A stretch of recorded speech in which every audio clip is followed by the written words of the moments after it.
Grand Rising, family. Much love. One love. Check it out. Open the hearts. Get the breath going. You are the breath of God. You are the breath inside the breath.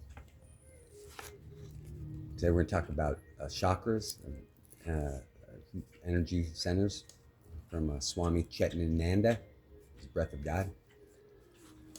Chakras are nerve centers which you experience when your system is highly energized.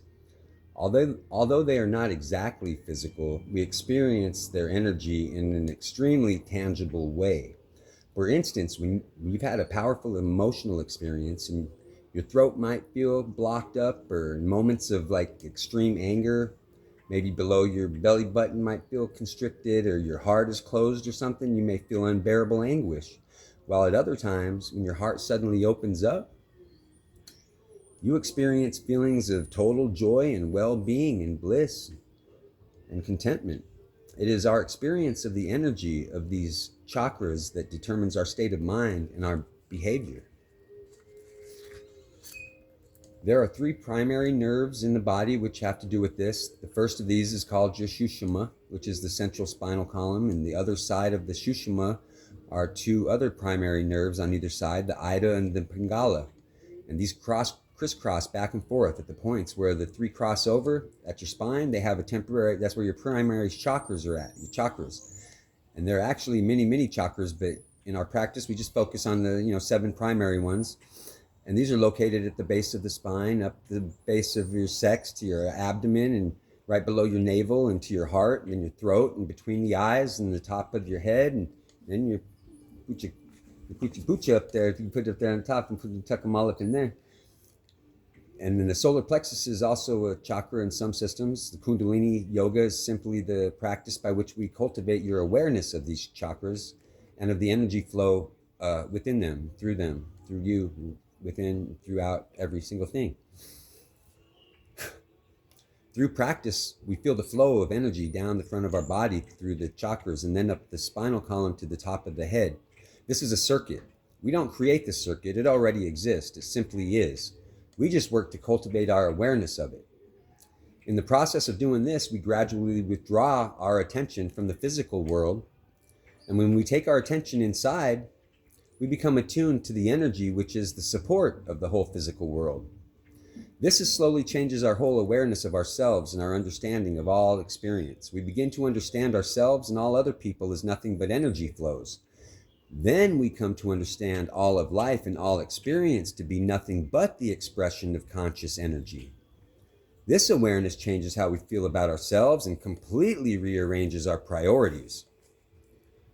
12 times a minute, every minute, day after day, a pulsation flows up the length of your spinal column because it happens 12 times a minute. That's why there seems some continuity in our appearance. And actually, we're all just like movies, like movie frames. In this case, the pulsations move very fast and we don't notice that it's a new frame each time. And this goes on as long as we're alive. Your own breath, that is, your breath, the breathing you're usually aware of, is nothing more than a gross manifestation of the pulsation through the cerebrospinal fluid. And what is amazing is that this pulsation is the same as the pulsation of all that there is. Jellyfish, starfish, weird little creatures in the bottom of the ocean, all the beings flying around, pulsating the same pulsation. Let me put it a little differently. The breath of life, this pulsation, it moves through your spinal column 12 times a minute. The breath that you're usually aware of is nothing more than a gross manifestation of this pulsation. It's like going outside on a cold winter day and having your breath take form so that you can see it. It materializes and crystallizes before your eyes, and you blow out a cold breath on a winter day, and having your breath take on so you can see it. That's what we are. We're nothing more than a form taken on briefly by the breath of God. That is why we practice focusing on our breathing so much. We become aware of and to understand the flow of this breath inside of our breath. You see, there's only one thing behind the appearance of many things, and that one thing is the energy of life itself. The energy of life, the basic pulsation of all things, is really nothing but pure consciousness, or pure awareness. This pure awareness is both infinite and vital. It must be vital because awareness without vitality would be essentially inert. And we know from our own experience that life is not inert. In the process of displaying this vitality, this infinite awareness pulsates, and its pulsations vibrate at different rates, giving rise to the appearance of different forms, but without diminishing that infinite awareness in any way. It isn't as if something is subtracted from it in order to give rise to forms, that is, to the manifestation of all experience. It is all still one thing. Every little piece of it still has the whole piece in it. Every drop of the ocean still has the essence of the whole ocean in it. And the debris on the surface of the ocean is just debris. It's just temporary. It's dead like all debris. The ocean is what's alive. You're the ocean. You're the ocean. The whole ocean. Not just a drop. The whole ocean. The whole ocean is flowing through you. And you're one with the whole ocean. It is still all one thing. There's always really only one thing. One self. Capital S. This self, this vital consciousness, this pulsation between just positive and negative, light or dark. No such thing as good or bad. Just light or dark, positive, negative energy. Just go, turn around, face the light. The rest are just your shadows. Quit fighting the shadows. Turn around. Those are just your shadows. Those are just illusions. Turn around, face the light. That's the truth. It's the only thing there is, God. This self, this vital consciousness, is also an infinitely creative energy. Its main characteristic is complete freedom, the capacity to change. Each of us is nothing more than a limited extension of it, one way in which the creative energy articulates its potentiality.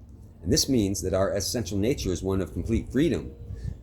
The final goal of our practice is to feel the chakras, and the flow is to have a perfect understanding of this, to become aware that we are really everything that is, and then there is nothing we have to change, nothing we have to do. There is no place to go. There is only knowing yourself, knowing the self, the big self.